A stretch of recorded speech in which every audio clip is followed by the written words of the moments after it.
Hello, good afternoon, everybody, and I hope that you're back into the first working week back.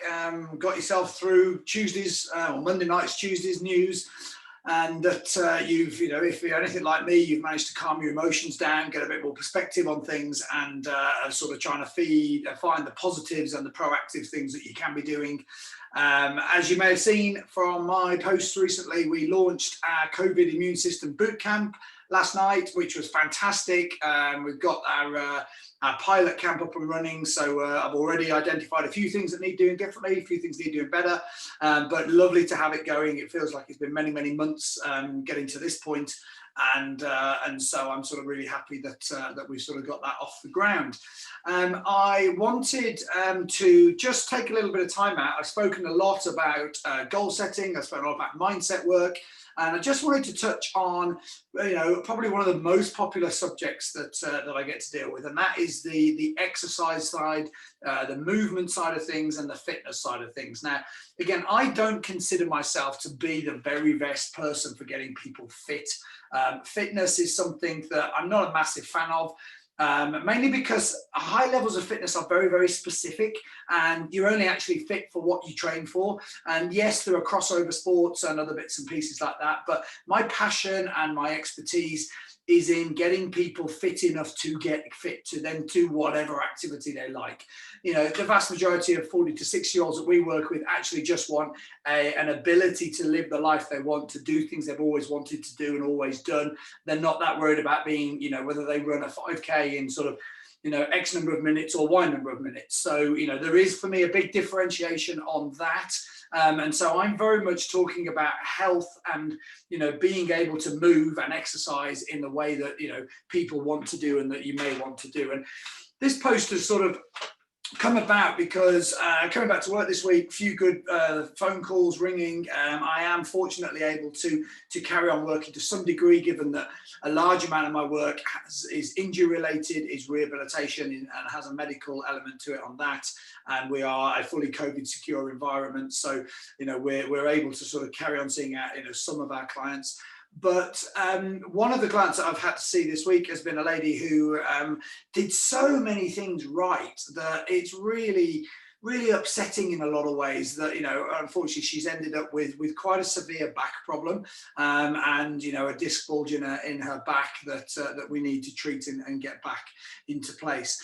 And this lady sort of took to sort of December time, started to get a little bit more active, wanted to, started off going for walks in the morning, then did walks morning and evening, and then decided to sort of up the ante a bit more and try and do a bit of running. And she did this by doing sort of, lamppost running. So you run for one lamppost, then, sort of rest for the next walk for the next one, and then run for the next one, and so on and so forth, which is actually a brilliant idea for anybody getting back into running after any length of time. That sort of interval training is a really good way of accessing things and getting back into the swing of things.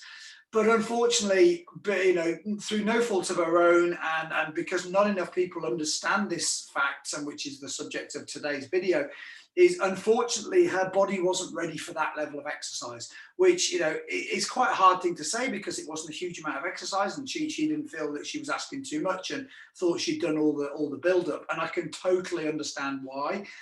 But the fact of the matter is that before you go on any sort of activity or you reintroduce any sort of activity, you do have to be very, very brutally honest with yourself about whether you're actually in a good enough condition to do that.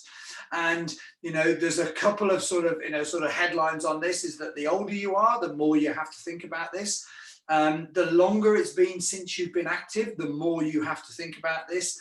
And so, these are things that you really do need to consider. And also, one of the things when getting back into any exercise program is to start very, very, very slowly.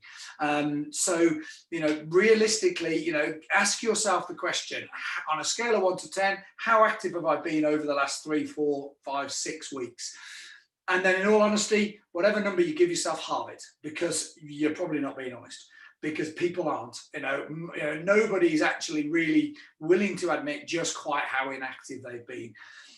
Daily step counters are a good way of doing it, and that does give you an element of objectivity. But my advice is halve it, bite the bullet, accept it's not an answer that you want to be giving, but from then on, you can then raise your activity levels from there. So, but why do we need to do this? What are the problems? Well, the problems are that the older we get, the more our bodies grow away from and move away from an ideal posture.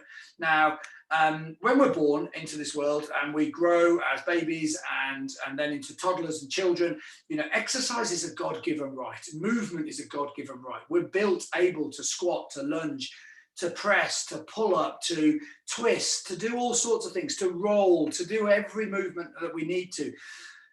But we lose it over time.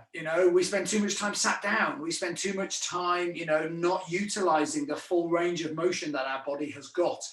And so when we get into that age range, when you're in that 40 to 60-year-old age range, the fact of the matter is you've lost a lot of your God-given movement, and you've got to get that back if you want to stack the odds of succeeding in your favor.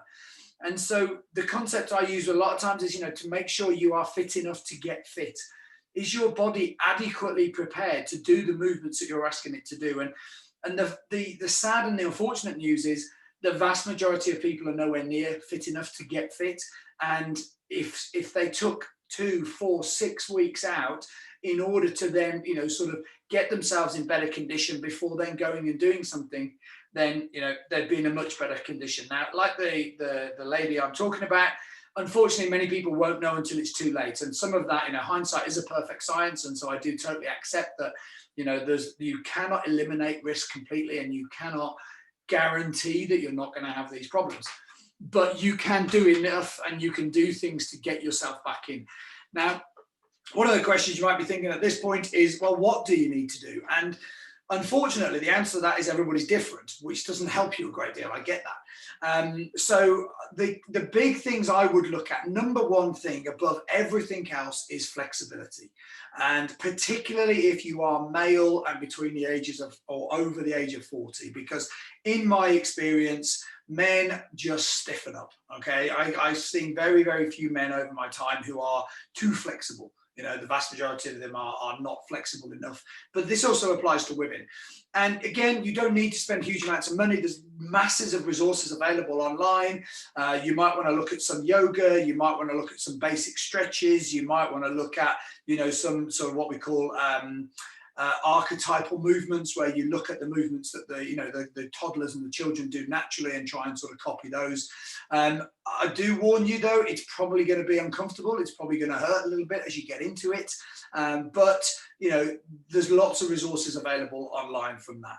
The second step on from that would be to look at a little bit of strength work. Again, stop the headlines right now. Strength work and weight training doesn't make you massive. Okay.